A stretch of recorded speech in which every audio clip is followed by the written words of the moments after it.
Y ahora sí vamos con esas perspectivas económicas y de inflación para Europa. Lo hacemos de la mano de Ángel Talavera, economista jefe para Europa en Oxford Economics.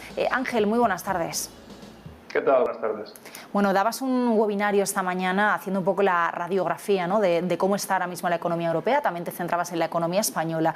Uno de los principales titulares que me llamaba la atención es ese descarte de esta inflación. Todavía no hay esta inflación, nos contabas, pero sí reconocemos que, bueno, pues hay una mayor inflación, eso está claro, y también un menor crecimiento. ¿Por qué descartáis esta inflación en este momento?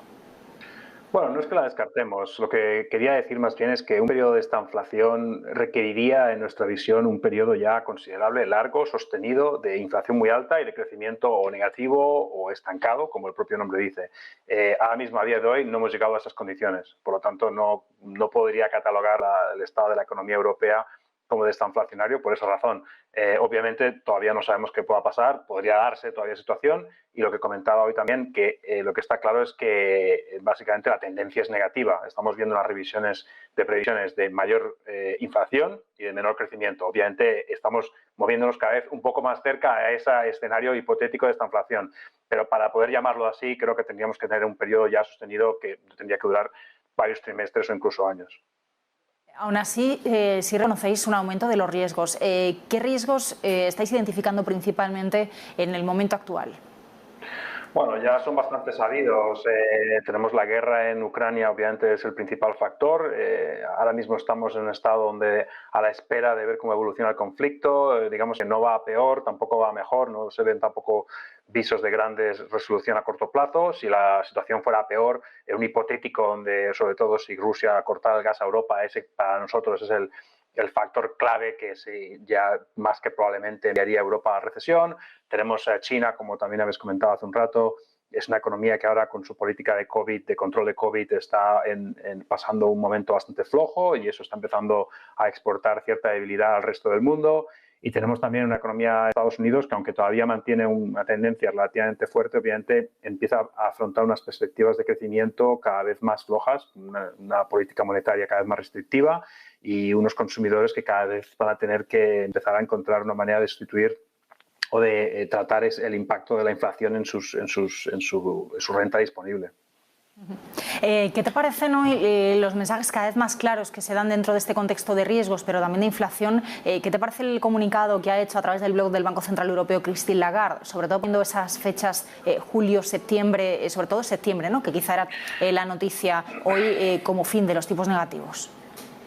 Bueno, yo creo que lo de Lagarde básicamente ha sido ya la confirmación final de que sí, efectivamente, el Banco Central Europeo ya va a subir tipos en julio y en septiembre.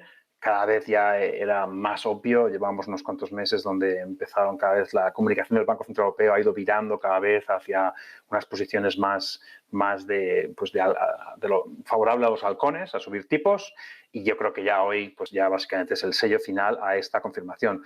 Yo creo que me quedo también con algo que ha dicho Lagarde, que es que más allá de esta subida, sobre todo de intentar salir de los tipos negativos, después de eso vamos a ver, porque todavía no está muy claro qué pasa después. Nosotros, por ejemplo, tenemos la idea de que el Banco Central subirá tipos 3 veces este año, pero que cuando llegue 2023, si se confirma sobre todo la caída de inflación que esperamos y con un entorno económico que es, como comentamos, bastante ahora mismo flojo, lo vemos difícil que el Banco Central Europeo pueda seguir una senda de subidas de tipos sostenidos como sería en un ciclo más como tradicional de ajuste de política de tipos de interés.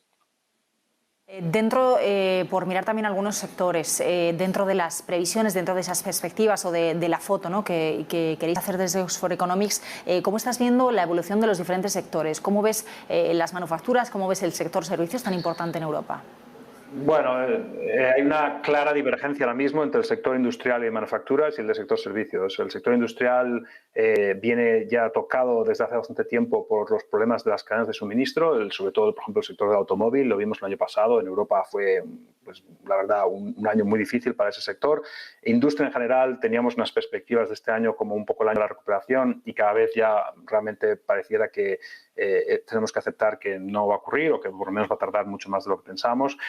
por la razón de que los shocks se siguen acumulando, ¿no? La guerra en Ucrania, obviamente, y de nuevo, lo mismo que comentaba antes, la política china de COVID-0, los impactos de las cadenas de valor no se resuelven, cada vez hay más pesimismo al respecto de cuándo se van a resolver. Sin que esto realmente se solucione, el sector industrial tiene difícil una recuperación sostenida. Por otro lado, la otra cara de la moneda es el sector servicios, que por ahora en Europa es el que aguanta la economía. Obviamente hay unos grandes vientos de cola de la reapertura de las economías europeas después de tener 2 años de grandes restricciones por COVID, y lo que esperamos este año, obviamente si no se tuerce o no nos sale ningún cisne negro inesperado, es que el sector servicios, por lo menos a corto plazo, es el que va a aguantar la economía europea, y el sector turismo, sobre todo para ciertos países como nosotros, es obviamente una de las grandes esperanzas para el crecimiento de este año.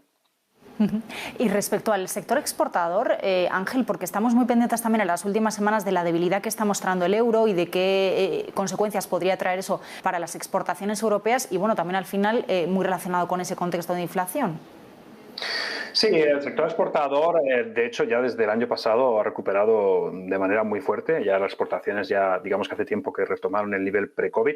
Hay también que tener un poco de cuidado con estas cifras, sobre todo los datos nominales, por ejemplo, las exportaciones en euros corrientes, porque el hecho de que los precios hayan subido tanto infla también los valores nominales. Por lo tanto, es un pequeño detalle que a veces es importante entender. A nivel en valores reales no han recuperado tanto como diríamos el valor nominal, pero sí, de hecho, las exportaciones de bienes, de hecho, ya hace tiempo que vienen tirando de fuerte. A Europa, obviamente, pues el euro más débil le beneficia.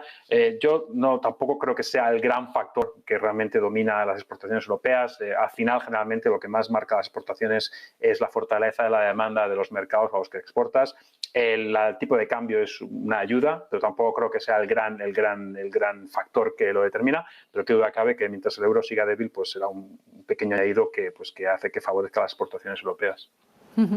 Dentro de este contexto de inflación, también de moneda más fuerte y de, de esa divergencia, como nos decías, entre sectores, estamos también muy pendientes de qué sucede con el consumo. Hablábamos al final de la pandemia de ese ahorro embalsado, de esa capacidad de consumo que estaba retenida y que ahora iba a empezar a llover sobre la economía, pero tenemos todos esos elementos de incertidumbre que nos ibas dibujando, y tenemos también esas cuestiones sobre una inflación cada vez mayor. ¿Qué capacidad crees que va a tener el consumo? Porque las últimas cifras, según qué países, de ventas minoristas, seguían arrojando dudas sobre que ese sector consumo vaya a ser un apunte fuerte para la economía. Bueno, hay varias cuestiones al respecto. El consumo privado, sobre todo en España, la verdad es que la debilidad del consumo privado, y eso lo he comentado esta mañana también, es una de las grandes cuestiones que realmente es difícil de explicar,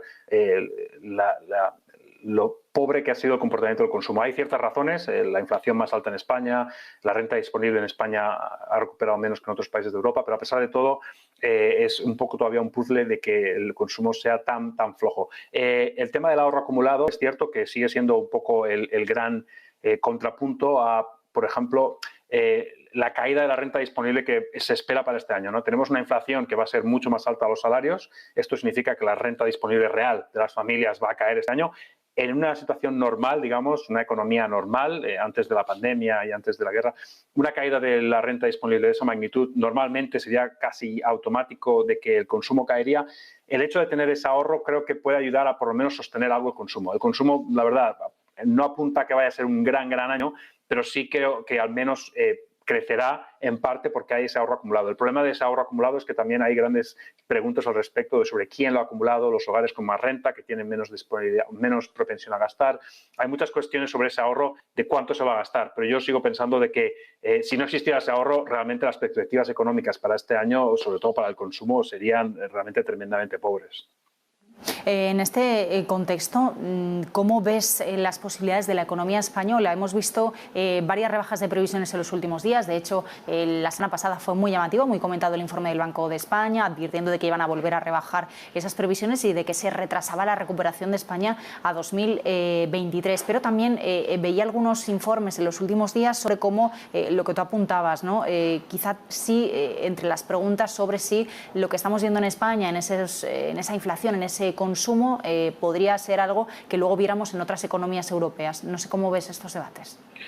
Bueno, hay ciertos patrones que son comunes en Europa. La inflación está alta en casi todos los países, está afectando a la renta disponible, como comento, de las familias de manera parecida. Hay narrativas que nos están afectando a todas las economías europeas en manera parecida. Pero, como comento, es verdad que España viene todavía muy rezagada en la recuperación. Sobre todo viene por un terreno perdido durante la segunda mitad del año 2020 y parte del 21. Ahí nos quedamos atrás y no hemos conseguido cerrar esa brecha. El año pasado fue una segunda mitad del año buena, pero a pesar de todo no conseguimos. Y como comento, cuando yo he mirado los componentes del PIB que realmente son los que explican esa diferencia, básicamente ahora, a día de hoy, ya es el consumo. Ni siquiera las exportaciones ya explican la diferencia, porque las exportaciones de servicios, que son las que, por ejemplo, engloban el turismo, que en España siempre, obviamente, al principio fue una razón muy citada de que la debilidad de la economía española venía por eso. A día de hoy ya realmente estamos casi a nivel europeo y el consumo privado es el que nos explica toda la diferencia. Y de nuevo, la gran pregunta para España es ¿por qué? Y si vamos a ver al final una especie de repunte del consumo, de recuperar el terreno perdido, si por ejemplo la confianza vuelve a subir, que ahora mismo a día de hoy la verdad es la gran pregunta, porque la confianza de los hogares y del consumidor, sobre todo desde que empezó la guerra, ha caído en picado. Y es difícil ahora mismo imaginar una gran recuperación del consumo mientras los hogares sean tan pesimistas. La mejor o la parte más positiva de esta imagen, diría, es que el mercado laboral sigue todavía muy bien en España y al final del día el mercado laboral es realmente lo que realmente fundamenta sobre todo el consumo de las familias. El mercado laboral y las rentas del trabajo es lo que realmente al final suele dictar en mayor medida el comportamiento del consumo de las familias. Claro, pero una última pregunta, Ángel, porque también nos preguntábamos en estos últimos meses sobre divergencias que había en algunos datos, ¿no? Sobre algunos datos que no explicaban del todo la situación de la economía española, PIB, horas trabajadas, ingresos, ¿no? También de las arcas públicas.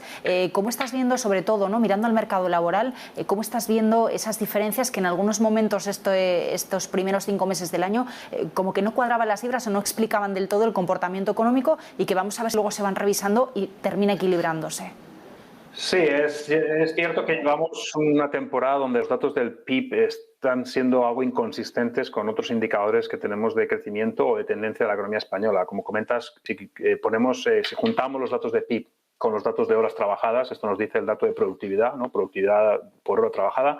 Cuando los ponemos juntos, lo que vemos es que antes de la pandemia España tiene una productividad que se movía en un rango con países europeos bastante comparable, y después de que empezó la pandemia esa relación pues, se ha descalabrado completamente. Entonces es un puzzle o es una pregunta que no tenemos una respuesta obvia, ¿no? ¿Por qué la productividad, según los datos que nos da el PIB ahora y las horas trabajadas, por qué la productividad se ha hundido en España? No hay una razón clara. El propio INE admite que obviamente hay muchos problemas o hay retos en la medición de datos, por lo tanto no se descarta que a lo mejor en algún momento con nueva información algunas de esas series se revisen, pero a día de hoy tampoco es algo que podamos asegurar. Las revisiones del PIB ahora llevan siendo bastante frecuentes los últimos trimestres, por lo tanto creo que va a ser algo que vamos a seguir viendo, pero tampoco me atrevo a predecir que el PIB vaya a ser revisado de manera sustancial, o por lo menos no creo que ocurra durante una temporada hasta que se revisen las cuentas nacionales. Cada ciertos años se suelen hacer con más detalle. Pues nos quedamos con esos mensajes. Ángel Talavera, como siempre, un placer. Gracias por tu análisis. Gracias a Oxford Economics. Buenas tardes. Nada, igualmente. Buenas tardes.